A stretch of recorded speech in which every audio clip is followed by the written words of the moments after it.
అందరినీ ఉద్దేశించి అక్క గారు మాట్లాడతారు.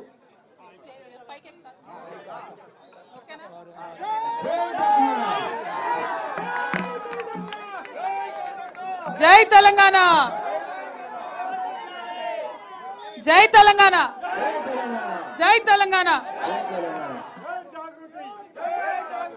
నేను కొంచెం చిన్నగా ఉన్నాను, కుర్చెక్కి మాట్లాడుతున్నా. కనబడుతున్నారా?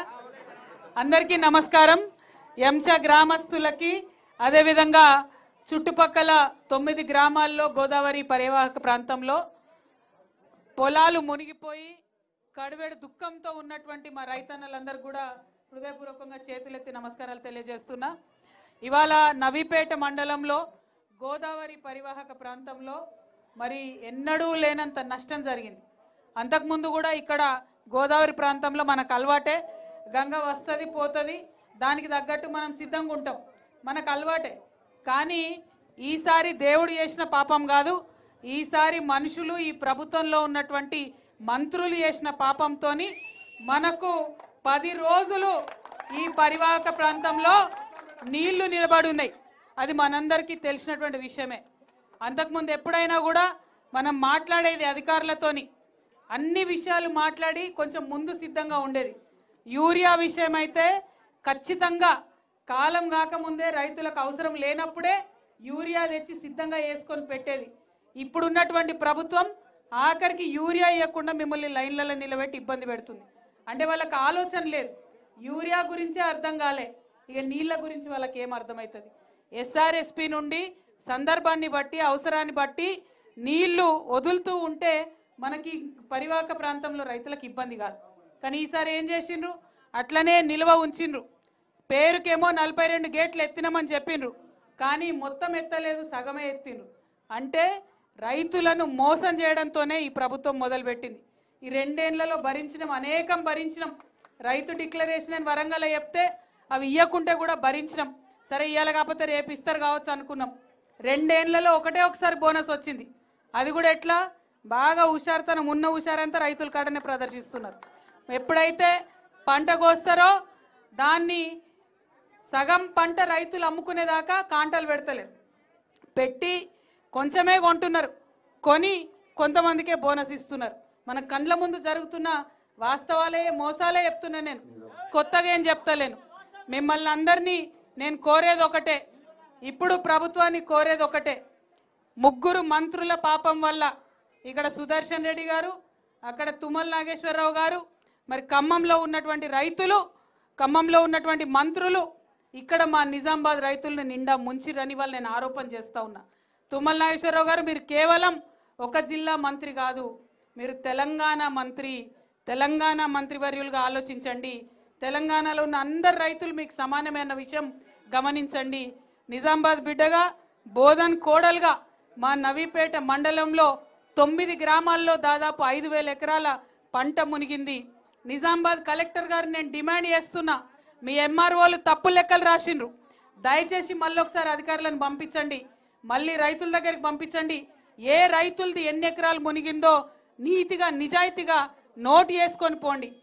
మనం అప్పుడు కేసీఆర్ గారి హయాంలో అగ్రికల్చర్ ఎక్స్టెన్షన్ ఆఫీసర్లను పెట్టుకున్నాం, 9,000 మందిని పెట్టుకున్నాం.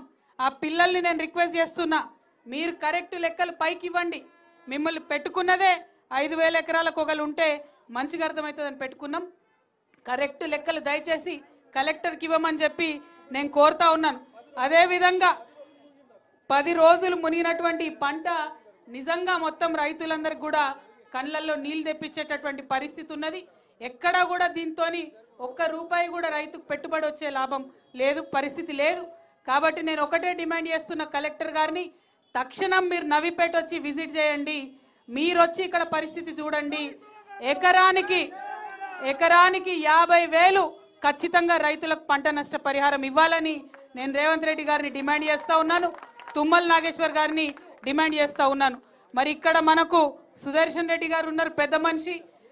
సుదర్శన్ రెడ్డి గారిని కూడా దయచేసి నేను డిమాండ్ చేస్తున్నా, ఇది రాజకీయాల విషయం కాదు. ఇప్పుడు తెల్లారితే మనకేం ఎలక్షన్ లేదు, ఇది రైతుల విషయం, వాళ్ళ బాధ విషయం, వాళ్ళ కన్నీళ్ళ విషయం. కాబట్టి సుదర్శన్ రెడ్డి గారు, మీరు చెప్తే కలెక్టర్ గారు వినకుండా ఉండరు, దయచేసి శ్రద్ధ పెట్టండి. నవీపేటే కాదు, గోదావరి పరివాహక ప్రాంతంలో మునిగిపోయిన రైతన్నలందరినీ కూడా ఆదుకోవాలని చెప్పి, బోధన్ రైతన్నలందరినీ కూడా ఆదుకోవాలని చెప్పి ఈ సందర్భంగా నేను డిమాండ్ చేస్తున్నా. మరి మీకు అందరికీ తెలుసు, వరి పంట ఉంటే దానికి మనకు మద్దతు ధర రాని పరిస్థితి ఉన్నది, బోనస్ రాని పరిస్థితి ఉన్నది. ఇప్పుడు మక్క వచ్చి ఉన్నది, ఇంతవరకు కాంటలు పెట్టని పరిస్థితి ఉన్నది. మక్కకు కూడా 400 బోనస్ ఇస్తామని చెప్పిండ్రు రైతు డిక్లరేషన్లా, దాని ఊసు కూడా ఎత్తుతలేదు ప్రభుత్వం. మరి పసుపుకు కూడా మద్దతు ధర ఇస్తామన్నారు, 15,000 ఇస్తామన్నారు, దాని ఊసు ఎత్తుతలేరు. నిజామాబాద్లో అక్కడక్కడ సోయా రైతులు ఉన్నారు, మరి ఆ సోయా రైతులకు కూడా ఇంతవరకు కొనుగోలు చేయనటువంటి పరిస్థితి కనబడుతున్నది. ఓవరాల్గా రైతులకు సంబంధించి శ్రద్ధ పెడతలేదు ఈ ప్రభుత్వం అని అర్థమవుతున్నది. కాబట్టి కలెక్టర్ గారిని డిమాండ్ చేస్తున్నా, మీరు రండి, వచ్చి ఒకసారి చూడండి, చూసిన తర్వాత పరిష్కారం చేయండి. ఇక మా ఆడబిడ్డలు అప్పటి నుంచి నన్ను అడుగుతున్నారు, అక్క వచ్చినావు కరెక్టే కానీ మరి మాకు 2,500 ఇస్తలేరు, ప్రభుత్వం ఇస్తామని చెప్పిరు, దాని సంగతి కూడా అడగమంటున్నారు. పెన్షన్ కూడా పెంచుతలేరు, ఇస్తలేరులే. తులం బంగారం ఇచ్చిండా రేవంత్ రెడ్డి? ఇయ్యలే కదా, అంతేనా? తులం బంగారం ఇస్తలేడు. కానీ నిజంగా రేవంత్ రెడ్డి నోటికి మొక్కాలబ్బా, ఆయన ఎప్పుడైతే తులం బంగారం అన్నాడో బంగారం ధర ఇప్పుడు 2 లక్షలు అవుతుందట. చాలా దారుణమైన పరిస్థితి ఉన్నది. అప్పుడప్పుడు ఈ సమో తులం ఏదో కొనుక్కునేటోళ్ళం, ఇప్పుడు ఎరిగిన ధరకు అది కూడా కొనలేని పరిస్థితి అయిపోయినది. అందుకే రేవంత్ రెడ్డి గారిని కోరుతా ఉన్నాం, ఇంకా ఆకాశానికి అంటకు ముందే తొందరగా మా ఆడబిడ్డలకు తులం బంగారం ఇవ్వండి. అట్లనే 2,500 రూపాయలు ఏదైతే ఇస్తామని చెప్పారో అది ఇవ్వండి. మాకు బీడీల పెన్షన్ 2,000 ఉంటే 4,000 చేస్తామని చెప్పారు, ఇంతవరకు ఊసు లేదు. అట్లనే పెద్దోళ్ళకి ఇచ్చేటటువంటి పెన్షన్ 50